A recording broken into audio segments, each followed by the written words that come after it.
भक्तीची वेळ, भक्तीची वेळ मला सदैव आवडे. मी टाकी चिंता सगळी वजाई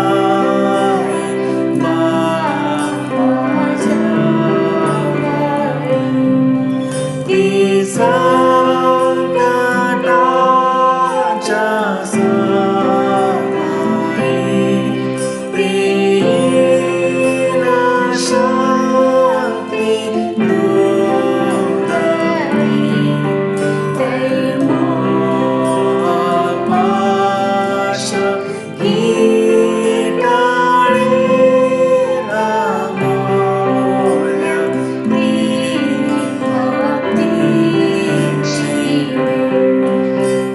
प्रभू येशू ख्रिस्ताच्या अतिशय मौल्यवान नावामध्ये आजच्या ह्या मिडवीक फ्रायडेच्या भक्तीमध्ये मी आपणा सर्वांचे हार्दिक स्वागत आणि अभिनंदन करीत आहे. आज शुक्रवार दिनांक 6 नोव्हेंबर 2020 आणि आम्ही प्रभूला धन्यवाद देत आहोत की आम्हाला देवाने पुन्हा एक वार प्रियानो ही कृपा दया अनुग्रह दिलेला आहे. आणि मंडळीमध्ये राहण्याचा फायदा हाच आहे की मंडळीमध्ये राहिल्याने आम्हाला आध्यात्मिक पोषण हे वेळच्या वेळी मिळत राहतं, वेळच्या वेळी. आणि जितकं आमचं पोषण व्हावं अशी आमच्या देवाची इच्छा आहे तेवढं पोषण आम्हाला रुचेल, पटेल, आम्हाला मानवेल, आम्हाला ग्रहण करता येईल एवढा. आणि म्हणून आम्ही देवाच्या मंडळीसाठी देवाचे आभार मानणे हे फार आवश्यक आहे. प्रभूला धन्यवाद असो. प्रियानो, आजच्या बायबल स्टडीसाठी आम्ही एक शास्त्रपाठ वाचणार आहोत, त्यानंतर प्रार्थना करणार आहोत आणि मग आम्ही पुढील बायबल स्टडीसाठी जाणार आहोत.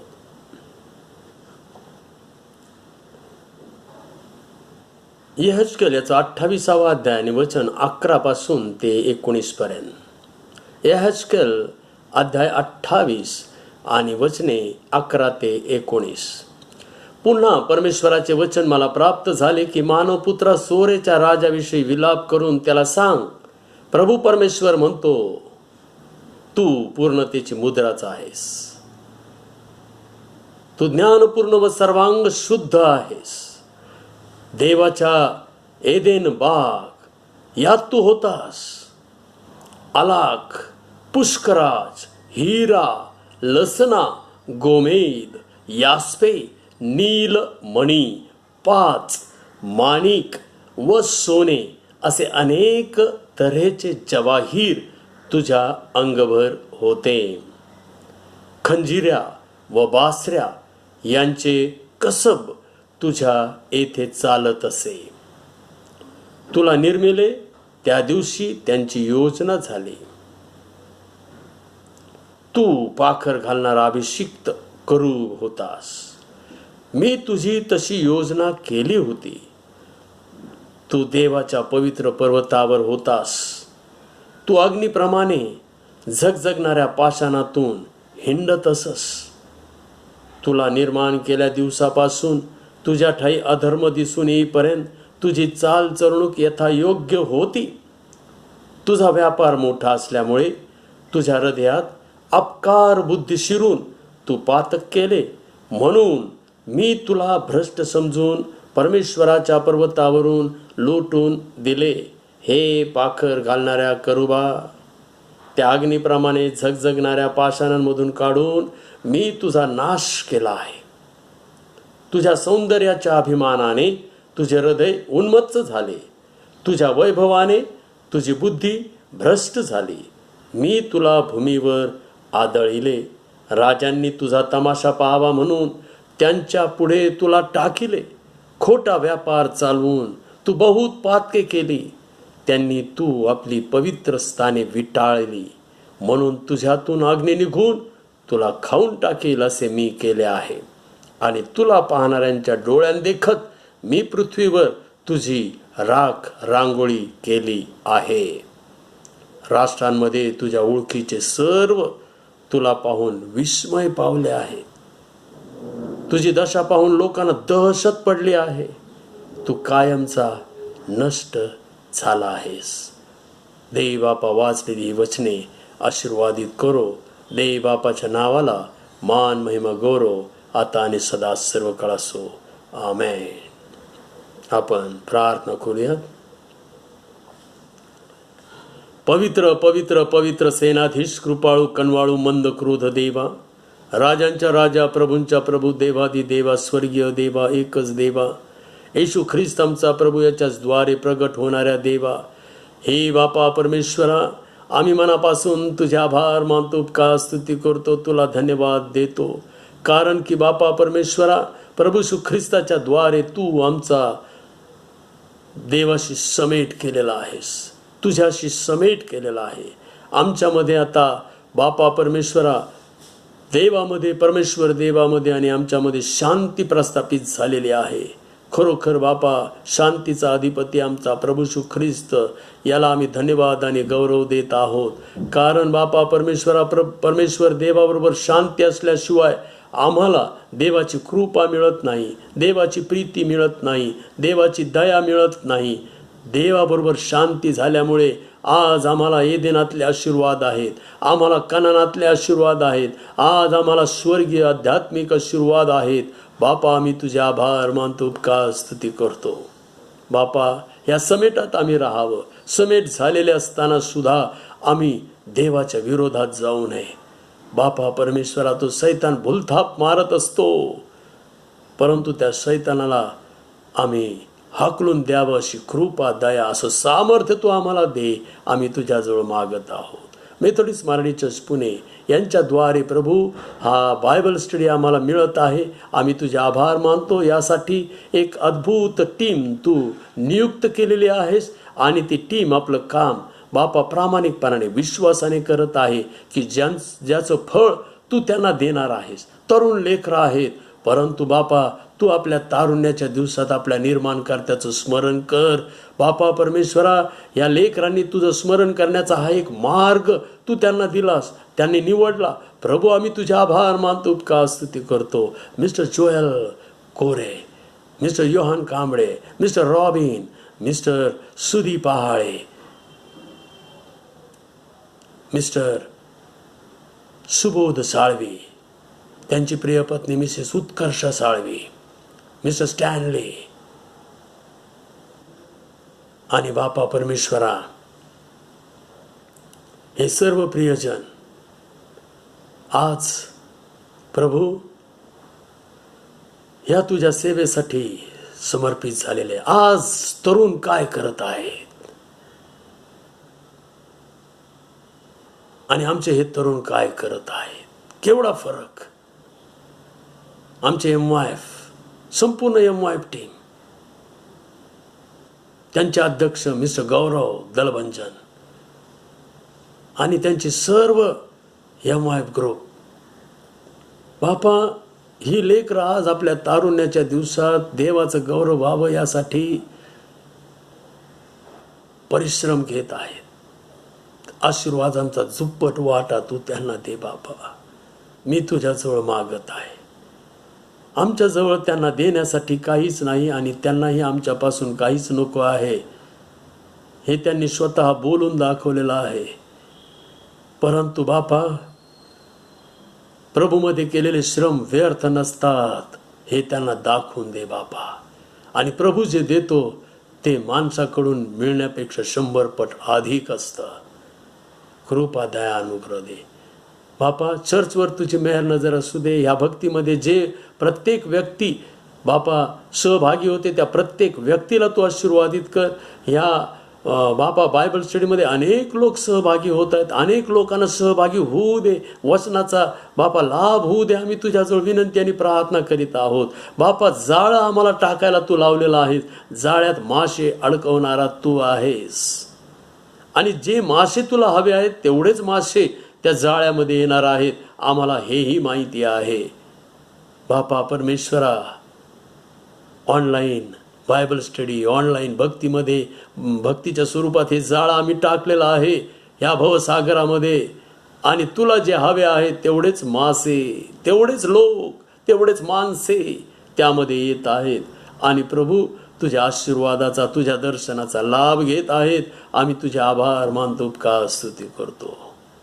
प्रभू अनेकांना हा लाभ होऊ दे. आमची विनंती प्रार्थना आहे ह्या शेवटच्या दिवसांमध्ये, ह्या शेवटच्या काळामध्ये बापा हे तुझं वचन शेवटपर्यंत जाऊ दे, हीच आम्ही तुझं विनंती आणि प्रार्थना करीत आहोत. प्रभू तू गौरीला जाऊन चला जा. मान महिमा गौरव देवा. धन्यता आणणारा प्रेमळ प्रिय प्रभू श्री ख्रिस्त त्याच्या नावाने मागतो म्हणतो की आमच्या स्वर्गीय बापा, आमेन. हे आमच्या स्वर्गातील बापा, तुझे नाम पवित्र मानले जाओ, तुझे राज्य येऊ, जसे स्वर्गात तसे पृथ्वीवरही तुझ्या इच्छेप्रमाणे हो. आमची रोजची भाकर आज आम्हास दे, आणि जसे आम्ही आमच्या ऋण्यास ऋण सोडले आहेत तशीच तू आमची ऋणे आम्हास सोड, आणि आम्हास परीक्षेत आणू नकोस, तर आम्हास वाईटापासून सोडव. कारण की राज्य, सामर्थ्य आणि गौरव ही सर्व काळ तुझी आहेत. आमेन. जगदोद्धारक प्रभु येशूला नित्य मुखे गावे, सेवावे करी नयनी बघावे, चित्ताने घ्यावे. सेवावे करी नयनी बघावे, चित्ताने घ्यावे.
प्रभू येशू ख्रिस्ताच्या अतिशय मौल्यवान नावाला मान महिमा गौरव आता आणि सदा सर्व काळ असो.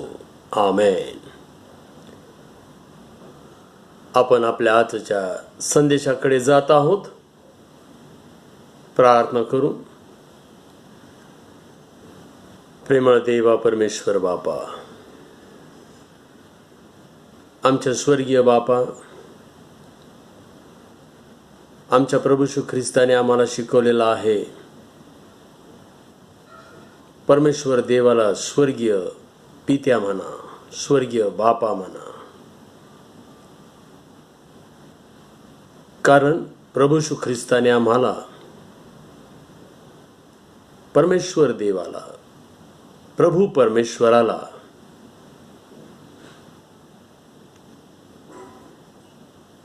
स्वर्गीय पिता म्हणण्याचा अधिकार मिळवून दिलेला आहे.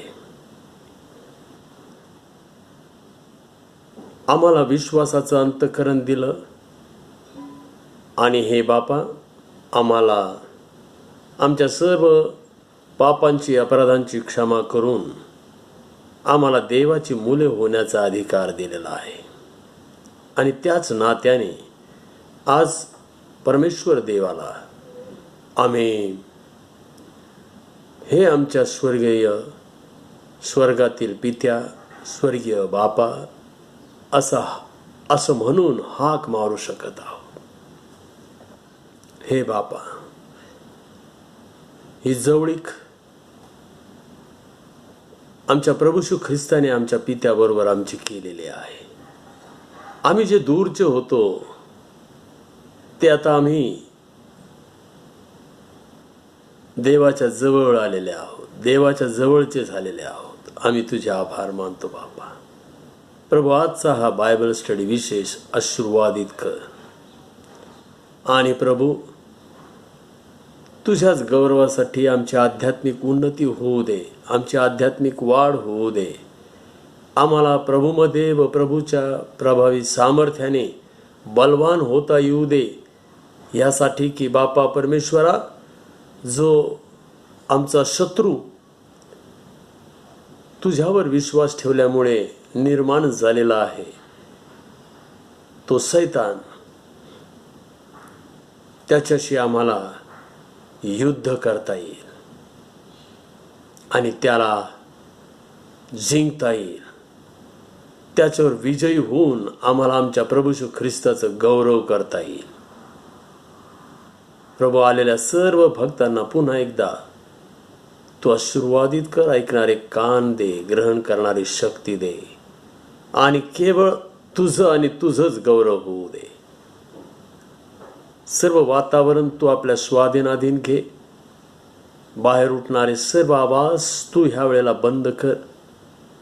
आणि प्रभू, केवळ आम्हाला आमच्या प्रभू येशू ख्रिस्ताचाच आवाज, वाणी ऐकायला येऊ दे बाबा. धन्यता आणणारा प्रेमळ प्रिय प्रभू येशू ख्रिस्त त्याच्या नावाने मागतो, म्हणून एक आमचे स्वर्गीय बापा. आमेन.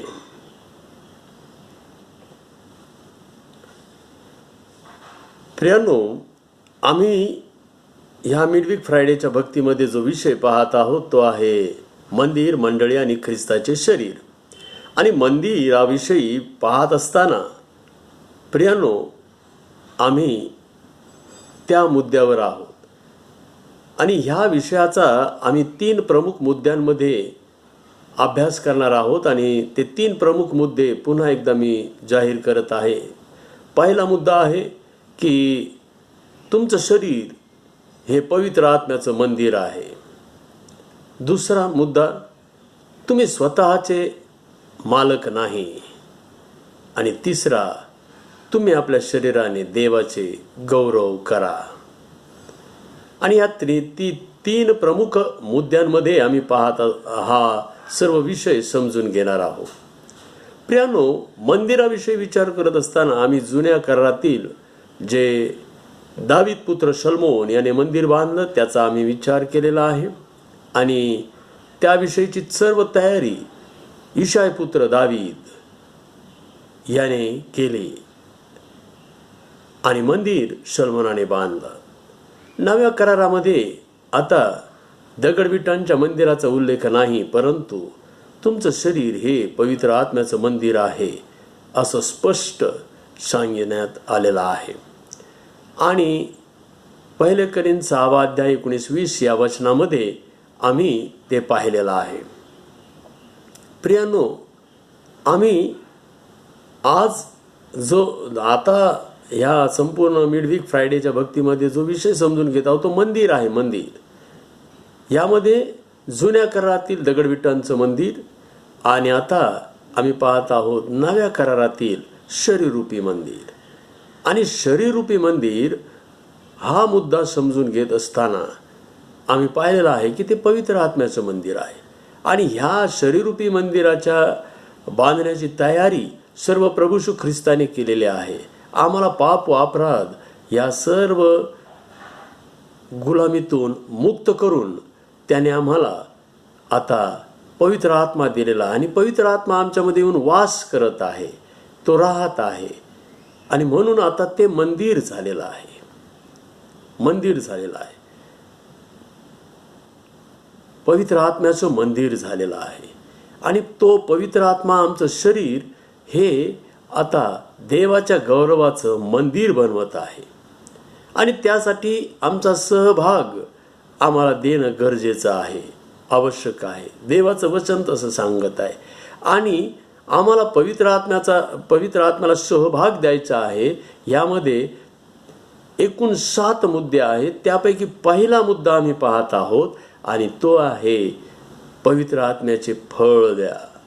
आणि त्यामध्ये फळ द्यामध्ये जवळजवळ 9 त्या फळाचे भाग आहेत. 9 भाग आहेत. आणि पहिला आम्ही पाहिलं प्रीती, दुसरं आनंद आणि तिसरं शांती. शांती आम्ही पाहत आहोत. आणि शांतीचेही 3 अर्थ आहेत. आणि त्याचा पहिला अर्थ आहे शांती म्हणजे समेट. आणि समेट आम्ही पाहत आहोत मागील मिडवीक फ्रायडेच्या भक्तीपासून. आणि प्रियानो, शांती म्हणजे समेट. देवाबरोबर आमचा समेट झालेला आहे. आणि प्रभू येशू ख्रिस्त हा आमची मूर्तिमंत शांती आहे. तो शांतीचा अधिपती आहे. आणि अशांतीचा अधिपती सैतान आहे. सैतान आमचा शत्रू आहे. जितका आम्ही आमच्या प्रभू येशू ख्रिस्ताला, आमच्या देवाला, परमेश्वर देवाला आम्ही ओळखतो, समजून घेतो, तितकंच आम्ही आमच्या शत्रूला देखील समजून घेतलं पाहिजे. आणि तो आहे शत्रू सैतान. सैतानाला देखील आम्ही समजून जर घेतलं तर आम्हाला त्या सैतानाचे डावपेच आम्हाला समजतील. आणि त्या डावपेचांपुढे आम्हाला कशा प्रकारे प्रतिकार करायचा आहे आणि विजय मिळवायचा आहे, कशा प्रकारे त्याच्याशी युद्ध करायचं आहे हे आम्हाला समजलं पाहिजे. त्या शत्रूजवळ किती मोठं सैन्य आहे, त्याचे कोणकोणते डावपेच असणार आहेत, ह्या सगळ्या गोष्टी आम्हाला समजून घेणं फार महत्त्वाचं आहे. आणि तेच आजच्या बायबल स्टडीमध्ये आम्ही पाहत आहोत. आणि ह्या बायबल स्टडीमध्ये सुद्धा पाहत असताना प्रियानो 7 प्रकारे आम्हाला त्या शैतानाचा प्रतिकार करायचा आहे. देवाच्या वचनाच्या आधारे ह्या गोष्टी आम्ही पाहणार आहोत. फार महत्त्वाचं आहे, फार गंभीर आहे, फार आवश्यक आहे. नाहीतर आमच्या अज्ञानाचा गैरफायदा शैतान घेतो आणि आम्हाला तो फसवतो. तो आम्हाला भूलथाप देतो, भुरळ पाडतो. तो धूर्त आहे. मी त्रिवार सांगतो तुम्हाला, तो फार धूर्त आहे. उत्पत्तीच्या 3ऱ्या अध्यायात त्याला हेच नाव दिलेलं आहे, धूर्त. आणि म्हणून आम्ही त्याला समजून घेणार आहोत या बायबल स्टडीमध्ये. सैतानाबरोबर युद्ध करत असताना, संघर्ष करत असताना, झगडा करत असताना आणि सैतानावर विजय मिळवत असताना सर्वात पहिली गोष्ट आम्हाला जी करायची आहे ती आमच्या प्रभू येशू ख्रिस्ताने आम्हाला सांगितलेले आहे. कारण प्रभू येशू ख्रिस्ताचा आणि सैतानाचा समोरासमोर आमने सामने असा झालेला आहे. आमने सामना झालेला आहे. साक्षात तो प्रभू येशू ख्रिस्ताच्या पुढे तो उभा होता त्याच्या परीक्षेमध्ये. आणि प्रियानो, 3 प्रकारे प्रभू येशू ख्रिस्ताची परीक्षा त्याने घेतली. आणि तिसऱ्या परीक्षेमध्ये प्रभू येशू ख्रिस्ताने त्या सैतानाला काय म्हटलेलं आहे पहा. मत्तई 4 अध्याय आणि 10 वचन. तेव्हा येशू त्याला म्हणाला, अरे सैताना, चालता हो, कारण असा शास्त्रलेख आहे की परमेश्वर तुझा देव ह्याला नमन कर व केवळ त्याचीच उपासना कर. प्रभू येशू ख्रिस्ताच्या मुखातील हे वाक्य आहे. अतिशय महत्वाचे आणि सत्य. चालता हो. सैतानाचा पहिला हल्ला जो होतो ना प्रियानो, त्याला आमचा प्रतिकार राहील, चालता हो, अरे सैताना, चालता हो. प्रियानो, महत्वाची गोष्ट आणि आम्ही समजून घेत आहोत, आणि ती म्हणजे की सैतानाला केव्हा चालता हो म्हणायचं आहे. सैतानाला चालता हो केव्हा म्हणायचं आहे.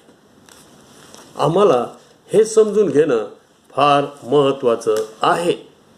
आणि ही गोष्ट प्रभू येशू ख्रिस्ताने येथे सांगितलेली आहे. जेव्हा आम्हाला भक्तीचा कंटाळा येईल, देवाच्या उपासनेचा कंटाळा येऊ लागेल, किंवा आम्हाला भक्ती करावीशी वाटणार नाही, भक्तीच्या बाबतीत आम्ही निरुत्साही होऊ. संत पौलाने सांगितलेलं सुभक्तीविषयी कसरतच करावी लागते, त्याशिवाय भक्ती होत नाही. आणि तुम्हाला माहिती आहे, कसरत म्हटली तर त्याचे नियम आहेत, नियमित आहे, आणि त्याचे निश्चय आहे. नियमित पाहिजे, नियमित. आणि प्रियानो, ज्या वेळेला भक्तीमध्ये अडथळे निर्माण होतील किंवा भक्तीचा कंटाळा येईल, किंवा एन केन प्रकारेनं भक्तीविषयी सैतान दिशाभूल करू लागतो. अरे काय भक्तीला जायचं, काय भक्ती करायची, त्या चर्चमध्ये काय आहे, त्या याच्यामध्ये काय आहे, आणि तो पाळक तरी ठीक आहे का, ती कमिटी तरी ठीक आहे का, ते लोक असे वागतात, आणि असं बोलून सैतान एक डाव करत असतो, तू भक्तीला जाऊ नकोस. प्रियानो, लक्षात घ्या, सैतानाचा सर्वात पहिला डाव जो आहे तो म्हणजे भक्तीमध्ये अडथळे निर्माण करणे. आम्ही जर भक्ती केली तर लक्षात घ्या प्रियानो, आम्ही प्रभूमध्ये आणि प्रभूच्या प्रभावी सामर्थ्याने बलवान होतो, आणि बलवान झालो की आम्ही त्याचा प्रतिकार करू लागतो. आणि म्हणून भक्ती फार महत्वाची आहे. आम्हाला प्रभावी सामर्थ्याने, प्रभूच्या प्रभावी सामर्थ्याने ती बलवान बनवत असते. संत पौल म्हणतो पहिले तिमोथी 6 अध्याय 6 वचनामध्ये की चित्त समाधानासह भक्ती हा तर मोठाच लाभ आहे. आशीर्वादित होण्याचं गमक रहस्य भक्तीमध्ये आहे प्रियानो, उपासनेमध्ये आहे. आणि प्रभू येशू ख्रिस्ताने सांगितलं आहे, आत्म्याने व खरेपणाने पूर्ण समर्पित अंतःकरणाने आम्ही देव जो आत्मा त्याची उपासना केली पाहिजे. पवित्र आत्मा आम्हाला का दिला देवाने, का दिला? आम्ही त्याची उपासना करावी म्हणून दिलेला आहे. त्याला आमची उपासना आत्म्याने व खरेपणाने हवे आहे.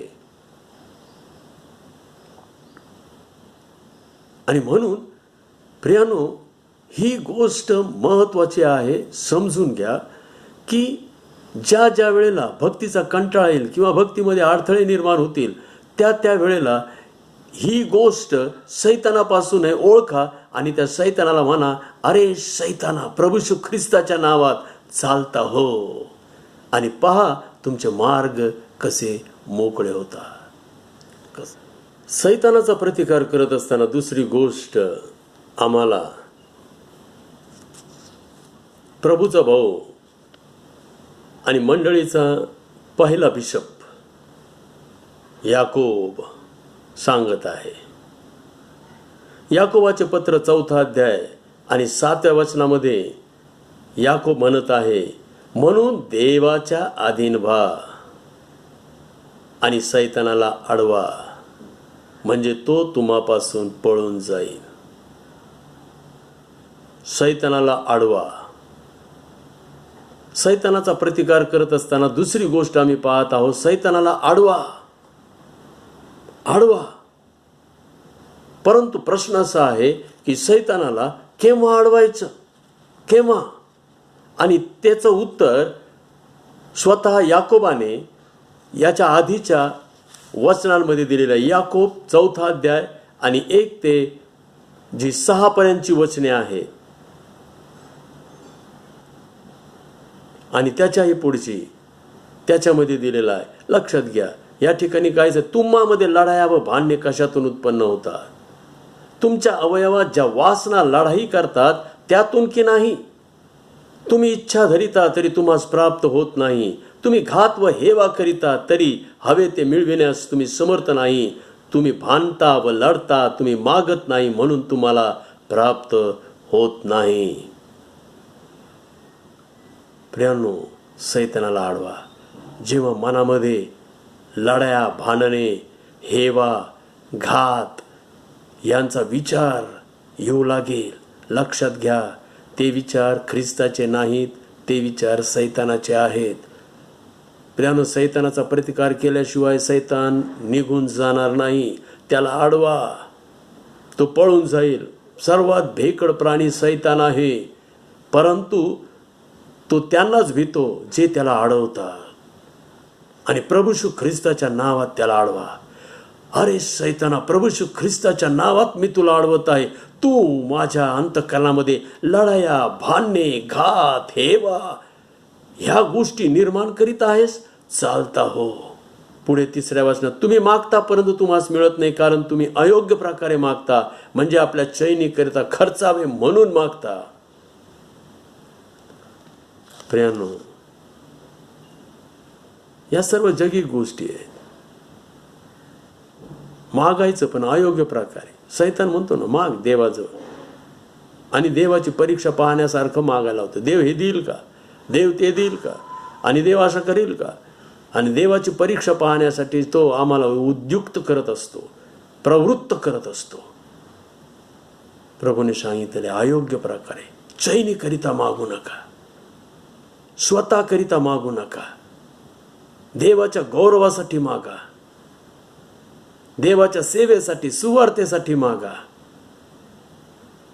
पुढच्या 4थ्या वचनात मध्ये, अहो अविश्वासू लोकांनो, जगाची मैत्री ही देवाबरोबर वैर आहे, हे तुम्हास ठाऊक नाही काय? जो कोणी जगाचा मित्र होऊ पाहतो तो देवाचा वैरी ठरला आहे. जगाची मैत्री, जगात काय? देहाची वासना, डोळ्याची वासना, संसाराविषयीची फुशारकी.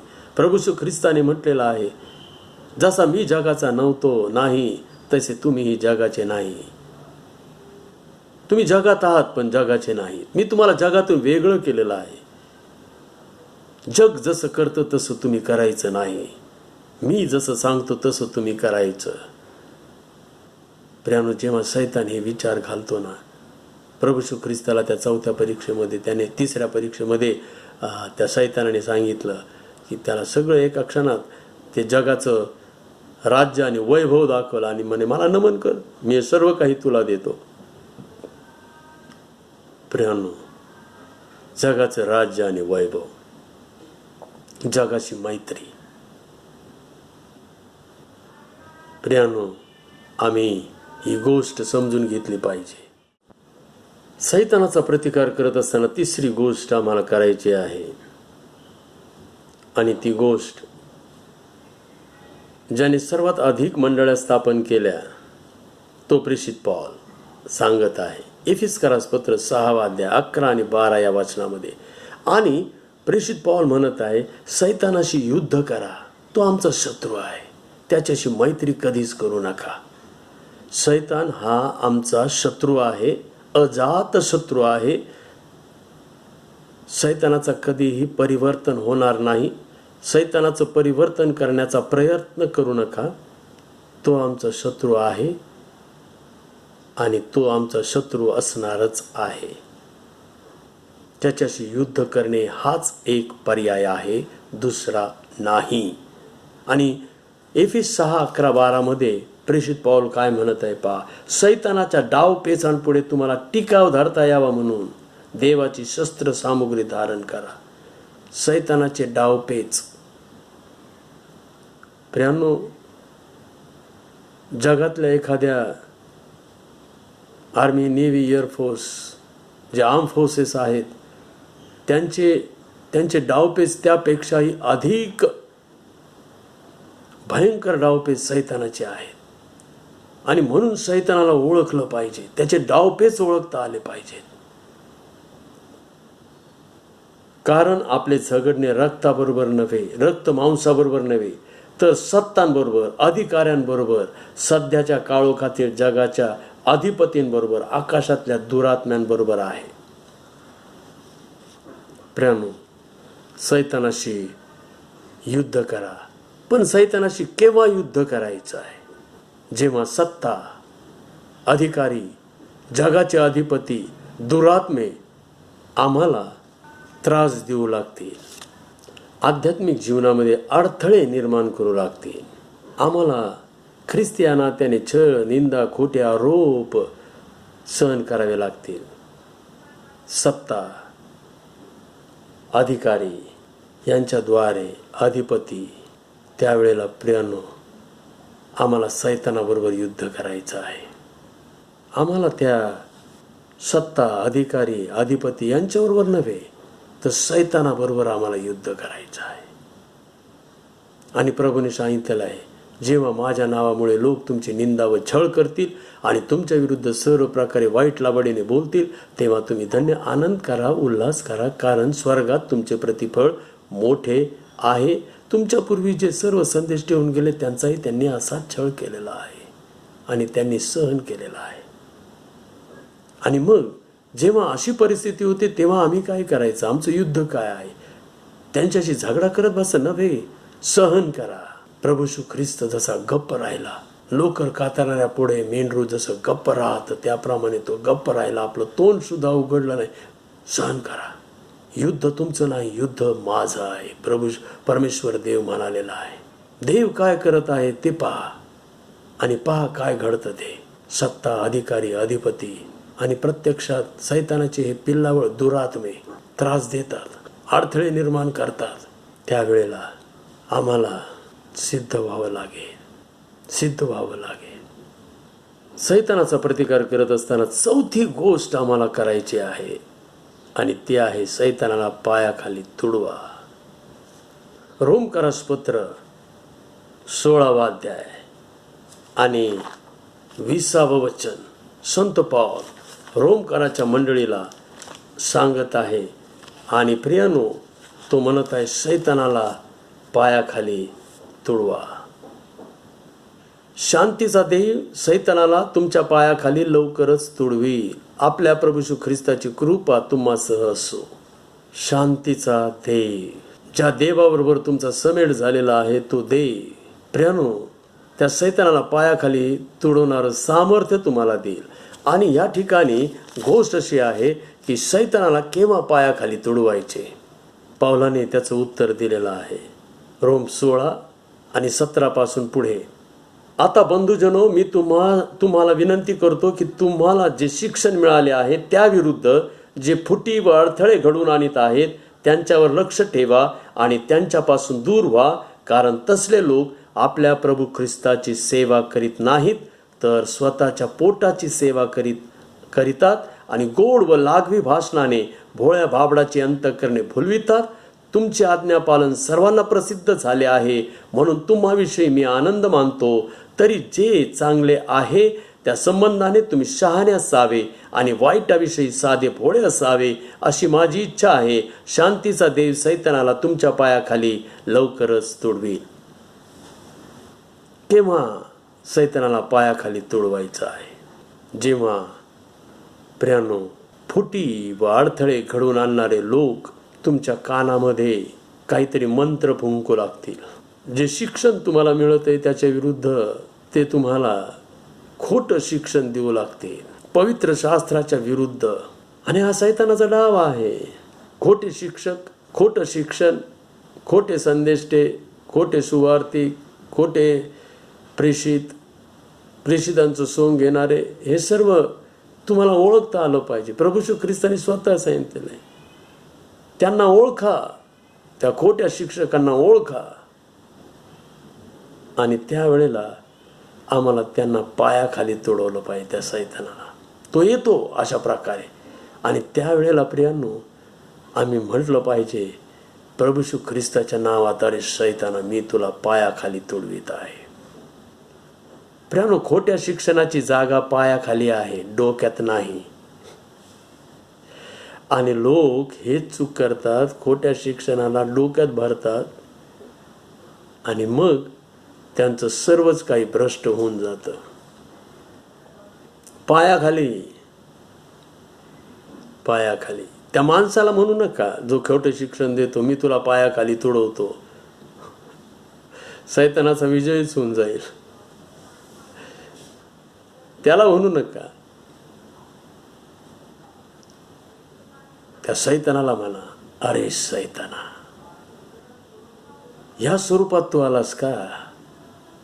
प्रभू श्री ख्रिस्ताच्या नावात मी तुला पायाखाली तुडवीत आहे. आणि पायाखाली तुडवणं म्हणजे प्रियानो त्याचा धिक्कार करणे, अवहेर करणे, ते नाकारणे. त्याचा बायबल स्टडी घेत बसू नका. तुम्हाला किती ज्ञान आहे ते करत बसू नका. हवेने हेच केलं हे देण्यामध्ये. त्या शैतानात त्या सर्पाचा बायबल स्टडी घेऊ लागली आणि स्वतः तीच फसली. अरे शैतान फार धूर्त आहे, धूर्त. जितकं त्याच्याबरोबर कमी बोलता येईल तेवढं कमी बोला आणि एवढंच बोला, मी तुला पायाखाली तुडवतो. प्रभू श्री ख्रिस्ताच्या नावात बोला, स्वतःच्या नावात नको, काही होणार नाही. शैतान तुम्हाला ओळखतो. त्याच्यावर खरा विजय मिळवलेला आहे प्रभू श्री ख्रिस्ताने. आणि म्हणून सैतानाला पायाखाली तुडवा. सैतानाचा प्रतिकार करत असताना आम्हाला 5वी गोष्ट करायची आहे आणि ती म्हणजे सैतानाचा धूर्तपणा, अर्थात सैतानाची लबाडी ओळखा. उत्पत्ती 3रा अध्याय पहा. परमेश्वर देवाने केलेल्या सर्व वंचारात सर्प फार धूर्त होता.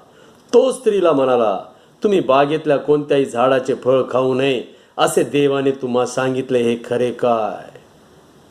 धूर्त. देवाने तर आदम हवेला सांगितलं होतं बागेतल्या कोणत्याही झाडाचं फळ यथेच खा. मध्यभागी असलेल्या बऱ्या वाईटाचं ज्ञान करून देणाऱ्या झाडाचं फळ खाऊ नका. धूर्तपणाने तो कसा बोलतो, कोणत्याही झाडाचं फळ खाऊ नये असं तुम्हाला सांगितलंय, खरे काय? देवाच्या वचनाची अफरातफर. प्रियानो या ठिकाणी आम्हाला पाहायचं आहे सैतानाचा धूर्तपणा, सैतानाची लबाडी कशी ओळखायची आहे. सैतानाचा धूर्तपणा कसा ओळखावा?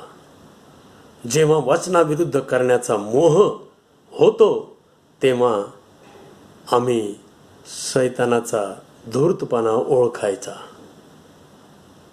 देवाच्या वचनाविरुद्ध करण्यासाठी नेहमीच तो मोह घालत असतो. येन केन प्रकारेन वचन बाह्य वागणूक आमच्या द्वारे व्हावी, सैतान हे करत असतो. प्रियानो आणि त्यासाठीच आम्ही वचन वाचलं पाहिजे, मनन केलं पाहिजे, अंतःकरणात साठवून ठेवलं पाहिजे. आणि थोडं थिडकं नाही, भरपूर भरपूर जितका अधिक वेळ तुम्हाला मिळेल तेवढा अधिक वेळ तो तुम्ही फक्त देवाच्या वचनासाठीच खर्च करा. वाचा वचन, एवढं वचन वाचा, स्वतः पवित्र आत्मा तुम्हाला ते शिकवेल. जोपर्यंत ते मधापेक्षा, मोळातून पाजणाऱ्या मधापेक्षा गोड वाटत नाही, जोपर्यंत ते सोन्यापेक्षा, सोन्याच्या 52 कशी सोन्याच्या राशीपेक्षा इष्ट वाटत नाही, तोपर्यंत देवाचं वचन वाचा, वाचत राहा. आणि एक दिवस पवित्र आत्मा जेव्हा तुम्हाला स्वतः शिकवू लागेल तेव्हा ते मोळातून पाझरणाऱ्या मधापेक्षाही गोड वाटू लागेल. आणि मग सैतानाचा धूर्तपणा, सैतानाच्या लबाड्या तुम्हाला लगेच ओळखता येतील आणि सैतानाला तुम्हाला हाकलून देता येईल. अरे सैताना, अशा प्रकारे तू माझ्यावर हल्ला चढवतोस काय? प्रभू येशू ख्रिस्ताच्या नावात चालता हो. देवाच्या वचनाप्रमाणेच करा. देवाच्या वचनाला समर्पित व्हा. तेच एकमेव सत्य आहे, अंतिम सत्य आहे. प्रियानो, सैतान नेहमी वचनाचा विपरीत अर्थ करण्यासाठी आम्हाला भाग पाडित असतो. सैतानाचा प्रतिकार करत असताना आम्हाला 6वी गोष्ट पाहायची आहे आणि ती आहे आपल्यावर सैतानाचे वर्चस्व होऊ देऊ नका. वर्चस्व होऊ देऊ नका. एक क्षणही त्याचं वर्चस्व फार महागात पडतं. त्याचं वर्चस्व अजिबात होऊ देऊ नका. तो प्रयत्न करतो येन केन प्रकारेन. करिंथकरास दुसरे पत्र 2 अध्याय 11 वचन काय सांगत आहे पहा. अशा हेतूने की आपल्यावर सैतानाचे वर्चस्व होऊ नये. त्याचे विचार आपल्याला कळत नाही तसे नाही. त्याचे विचार, त्याच्या योजना, त्याच्या कल्पना, त्याचे डावपेच आम्हाला सगळं कळतं. त्याचं वर्चस्व होऊ द्यायचं नाही. सैतानाचं वर्चस्व होऊ देऊ नका. आणि प्रियानो, सैतानाचं वर्चस्व होऊ द्यायचं नाही म्हणजे काय? संत पौल सांगत आहे याच्या आधीच्या वचनामध्ये 2 करिंथ 2 अध्याय 5 ते पुढे 10व्या वचनापर्यंत, कोणी दुःख दिले असेल तर त्याने ते मलाच नाही तर काही अंशी फार कडक भाषेत सांगायचे नसेल तर तुम्हा सर्वांना दिले. अशा मनुष्याला बहुमताने दिली ती शिक्षा पुरे. म्हणून तुम्ही त्याला क्षमा करून त्याचे सांत्वन करावे, नाही तर तो दुःख सागरात बुडून जायचा. म्हणून मी तुम्हाला विनंती करतो की त्याच्यावर तुमची प्रीती आहे अशी त्याची खात्री करून द्या. हे मी जे लिहिले त्यात माझा आणखी एक हेतू होता, तो असा की तुम्ही सर्व बाबतीत आज्ञापालन करता की नाही याचे मला प्रमाण पटावे. ज्या कोणाला तुम्ही एखाद्या गोष्टीची क्षमा करिता त्याला त्या बाबतीत मीही क्षमा करीतो. कारण मी क्षमा केली असती तर ज्या कशाची क्षमा केली ती तुम्हा करिता ख्रिस्ता समक्ष केली आहे, अशा हेतूने की आपल्यावर सैतानाचे वर्चस्व होऊ नये. क्षमा. काही बाबतीत कित्येक वेळेला आम्ही एखाद्याला शिक्षा करतो. देवाच्या विरुद्ध, वचनाच्या विरुद्ध, देवाच्या दृष्टीने जे वाईट ते तो करतो आणि तेव्हा आम्हाला देवाच्या वचनाप्रमाणे त्याला शिक्षा करावी लागते. परंतु शिक्षा कुठपर्यंत करायची? दुःख सागरात तो बुडून जाईल इथपर्यंत नव्हे, किंवा कायमचं वैर आमचं निर्माण होईल इथपर्यंत नव्हे. क्षमा. एखाद्या व्यक्तीला तुम्ही रागवला, बोलला, किंवा एखाद्या व्यक्तीला तुम्ही शिक्षा केली, किंवा एखाद्या व्यक्तीशी अबोला धरला, तरी सुद्धा एक गोष्ट लक्षात ठेवा, त्याला क्षमा ही करावीच लागणार आहे. कारण आम्ही भरपूर चुका करतो, आम्हीही चुकतो. देव आमची क्षमाच करतो, देव आमची क्षमाच करतो. आणि म्हणून प्रियानो, ज्या ज्या वेळेला क्षमेचा प्रश्न येईल त्या वेळेला त्या थोरल्या भावासारखं करू नका. तो उधळा पुत्र, त्याचा थोरला भाऊ, बापाने क्षमा केली पण थोरल्या भावाने क्षमा केली नाही, असं वागू नका, असं करू नका. त्याने किती माझं नुकसान केलेलं आहे यावर तुमच्या क्षमेचा प्रश्न नाही. त्याने तुमचं नुकसान केलेलं आहे, तुमचा अपमान केलेला आहे, तुमचं फार फार फार त्याने वाईट केलेलं आहे, तरी सुद्धा त्याला तुम्हाला क्षमा करावीच लागेल. आज्ञा पालनाचा हा पुरावा आहे. सर्व बाबतीत आज्ञा पालन. आणि सर्वात शेवटी 7वी गोष्ट, सैतानाचा प्रतिकार करत असताना 7वी गोष्ट आम्हाला करायची आहे, आणि ती म्हणजे सैतानाला वाव देऊ नका. सैतानाला वाव देऊ नका, संधी मिळू देऊ नका.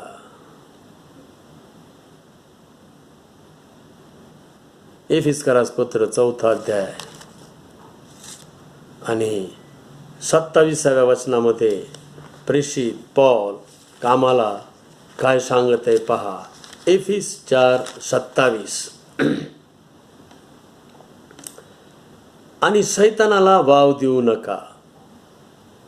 प्रियानो, या ठिकाणी सैतानाला केव्हा वाव द्यायचा नाही, हा प्रश्नाचं उत्तर प्रेषित पौलाने दिलेला आहे. आणि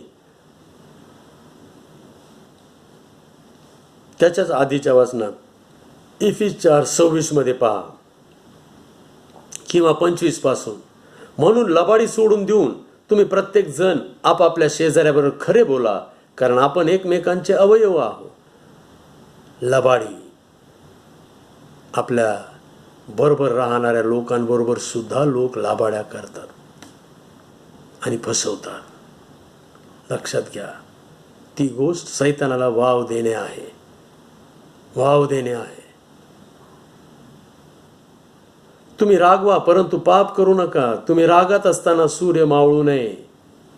प्रियानो, जे लोक लाबाड बोलत असतात ना, तेच रागवतात बरं का, तेच क्रोध करतात, तेच संताप करत असतात. लबाड लोक सर्वात राग करणारे, क्रोध करणारे, संताप करणारे लोक असतात. मी तुम्हाला सांगतो, प्रेषित पौलाने हे स्पष्ट केलेलं आहे. आणि म्हणून तो काय म्हणत आहे, तुम्ही रागवा परंतु पाप करू नका. तुम्ही रागात असताना सूर्य मावळू नये आणि सैतानाला वाव देऊ नका.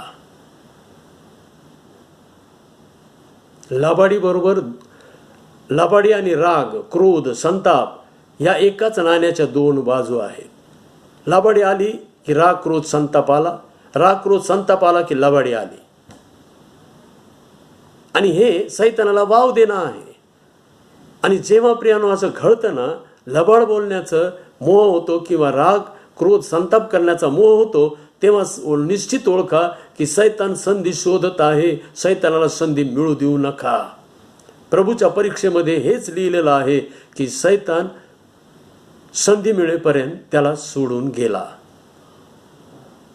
मत्ते 4:11 परीक्षा संपल्याचं हे वाक्य आहे.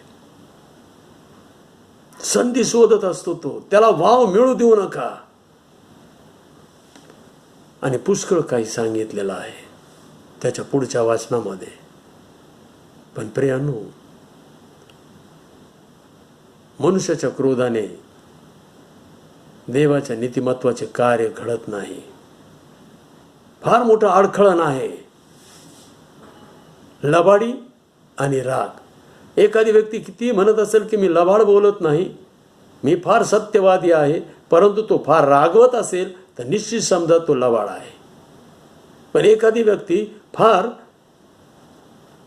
प्रियानो लबाड बोलत आहे तर ती व्यक्ती नेहमीच रागाला जन्म देणारी आहे.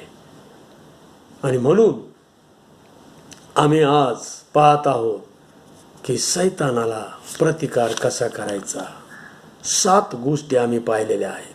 पहिली गोष्ट, सैतानाला चालता हो म्हणा. केव्हा केव्हा चालता हो म्हणा? जेव्हा भक्तीचा कंटाळा येऊ लागेल तेव्हा, कारण ते कार्य सैतानाचं आहे. दुसरी गोष्ट, सैतानाला अडवा. केव्हा अडवा? जेव्हा आम्हाला प्रियानो भांडण आणि तंटा आणि जगातल्या गोष्टी यांचा मोह व्हायला लागेल. तिसरी गोष्ट, सैतानाशी युद्ध करा. आणि केव्हा सैतानाबरोबर युद्ध करा? जेव्हा सत्ता, अधिकार, जगाचे अधिपती आणि दुरात्मे त्रास देऊ लागतील, छळ, निंदा, खोटे आरोप लावू लागतील, तेव्हा प्रियानो तुम्ही त्या सैतानाबरोबर युद्ध करा, रक्त मांसाबरोबर नव्हे. चौथी गोष्ट, सैतानाला पायाखाली तुडवा. सैतानाला केव्हा पायाखाली तुडवायचं? जेव्हा फुटी व अडथळे घडवून आणणारे लोक खोटे शिक्षण देऊ लागतात तेव्हा. पाचवी गोष्ट, सैतानाचा धूर्तपणा ओळखा. लबाडी ओळखा. सैतानाचा धूर्तपणा कसा ओळखायचा? जेव्हा वचनाविरुद्ध करण्याचा मोह होतो, वचन बाह्य करण्याचा मोह होतो, तेव्हा प्रियानो त्या सैतानाचा धूर्तपणा ओळखा. सहावी गोष्ट, सैतानाचे वर्चस्व होऊ देऊ नका. सैतानाचे वर्चस्व केव्हा होऊ द्यायचे नाही? जेव्हा आम्हाला क्षमा करण्याचा प्रश्न उभा राहतो. एखाद्याला क्षमा करण्याचा प्रश्न, आम्ही सगळ्यांना क्षमा करू शकतो, सगळ्यांना, एका व्यक्तीला आम्ही क्षमा करू शकत नाही. प्रियानो लक्षात घ्या, आम्ही सगळ्यांना क्षमा करू शकत असेल, एका व्यक्तीला जर क्षमा केली नाही तर त्या एका व्यक्तीमुळे आमचा स्वर्ग चुकेल. बरं का, चुकेल. आणि सर्वात शेवटी सातवी गोष्ट, सैतानाला वाव देऊ नका. सैतानाला केव्हा वाव द्यायचा नाही, केव्हा संधी मिळू द्यायची नाही? जेव्हा राग, क्रोध, संताप, लबाडी यांचा मोह आम्हाला होऊ लागेल, प्रियानो सैतानाला वाव देऊ नका. आणि मग पहा, सैतानाबरोबरचं युद्ध आम्ही जिंकलं म्हणून समजा, जिंकलं म्हणून समजा. प्रियानो देवाबरोबर समेट, सैतानाबरोबर शत्रुत्व. आणि हे शत्रुत्व अशा प्रकारे आम्हाला प्रतिकार करायचा आहे. सैतानाचा कसा प्रतिकार करायचा? 7 गोष्टी आम्ही पाहिलेल्या आहे. पुष्कळ, आणखीन पुष्कळ आहेत, खूप आहेत, पण 7 गोष्टीच आम्ही या ठिकाणी पाहू शकलेलो आहोत. देवबापाला धन्यवाद असो. आपण देवबापाला गौरव देऊया. प्रार्थना करू. प्रेमळ देवा परमेश्वर बापा, राजांचा राजा, प्रभूंचा प्रभू, देवादी देवा, आमचे सातत्याचे द्वंद्व युद्ध आहे सैतानाबरोबर. कारण आता आम्ही प्रभू श्री ख्रिस्तावर विश्वास ठेवलेला आहे. जे आम्ही देवाबरोबर युद्ध करणारे देवाचे शत्रू, आता त्याच्या कृपेमुळे, दयेमुळे, त्याच्यावर विश्वास ठेवल्यामुळे आता आम्ही सैतानाचे शत्रू बनलेले आहोत. आणि सैतानाचा प्रतिकार कसा करायचा, 7 गोष्टी तू आज आम्हाला शिकवलेल्या आहेस. कृपा दे, दया दे, अनुग्रह दे. आणि बापा परमेश्वरा, त्या सैतानावर विजय होणारं प्रभूचं प्रभावी सामर्थ्य आम्हाला दे. त्या प्रभूच्या प्रभावी सामर्थ्याने आम्हाला बलवान बनव बापा. सहाय्य कर, सहाय्य. कृपा द्या, अनुग्रह दे. सर्व मंडळीला, सर्व ऐकणाऱ्यांना तू आज आशीर्वादित कर आणि जागृत कर बापा. सहाय्य कर, सहाय्य कर. पुन्हा एकदा आम्ही आमचा आत्मा, जीव, शरीर तुझ्या स्वाधीन करीत आहोत. आणि बापा तुझं मागत आहोत, जर ह्या आठवड्यामध्ये तू आला नाहीस तर आम्हाला पुढील शुक्रवारची मिडवीक फ्रायडे भक्ती दे, बायबल स्टडी दे. आम्ही तुझ्याजवळ मागत आहोत. धन्यता आणणारा प्रेमळ प्रिय प्रभू श्री ख्रिस्त त्याच्या नावाने मागतो, म्हणतो की आमचे स्वर्गीय बापा. आमेन. आपण देवबापाचा आशीर्वाद मागत आहोत. आणि आता मेंढरांचा महान मेंढपाळ आपला प्रभू श्री ख्रिस्त याची कृपा, देव बापाची प्रीती, पवित्र आत्म्याची सहभागिता आम्हा सर्वांबरोबर इथून पुढे आमचा प्रभू श्री ख्रिस्त येईपर्यंत सदा सर्व काळ असो. आमेन. मंगला हे प्रेमला सवने अर्पितो तुला, तव पदी दे आसरा आम्हाला विश्वंभरा. जाताना घरी दे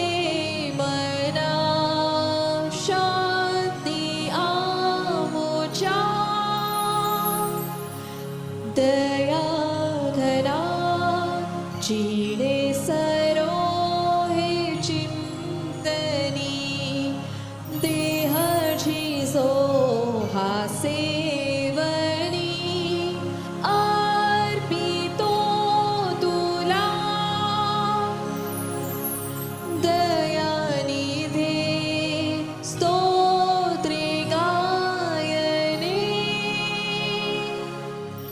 आनंदे मंगला हे प्रेमला स्तवने अर्पितो तुला आमेन.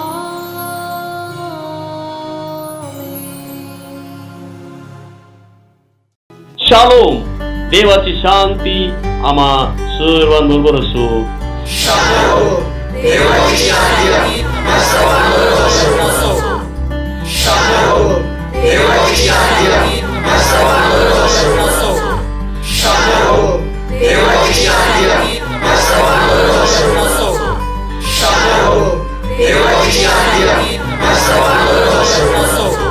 आमेन.